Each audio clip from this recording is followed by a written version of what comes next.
За помалку од месец, 41 семејство ќе се вселат во типските куќи кај Миријанина црква.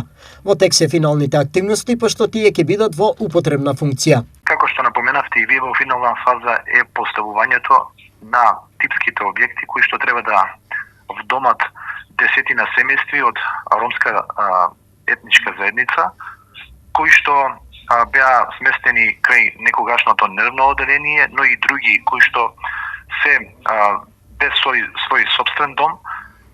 Околу 40 типски објекти веќе се уредуваат и се во финална фаза. Очекуваме некаде за месец дена да бидат комплетно оспособени за домување.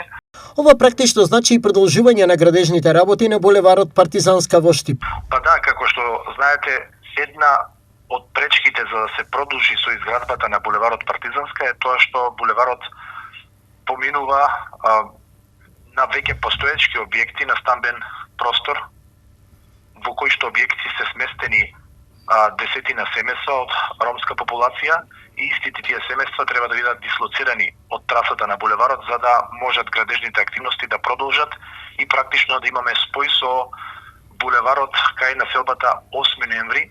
Со пуштањето во употреба на типските куќи се остварува голема хумана поента, бидејќи се згрижуваат 41 семејство кои досега живееа во субстандардни услови, а од друга страна ќе профункционира булеварот Партизанска, која пак е исклучително важна сообраќајна линија.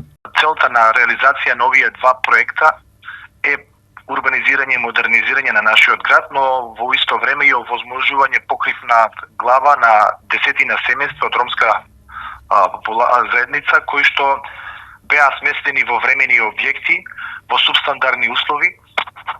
Верувам дека со ова ќе се овозможи реализација на два проекти, но и додадена вредност во иднина затоа што потегот каде што се наоѓа, каде што се гради булеварот Партизанска ќе биде урбанизиран со дополнителни парцели кои што сигурно ќе додадат вредност на нашиот град.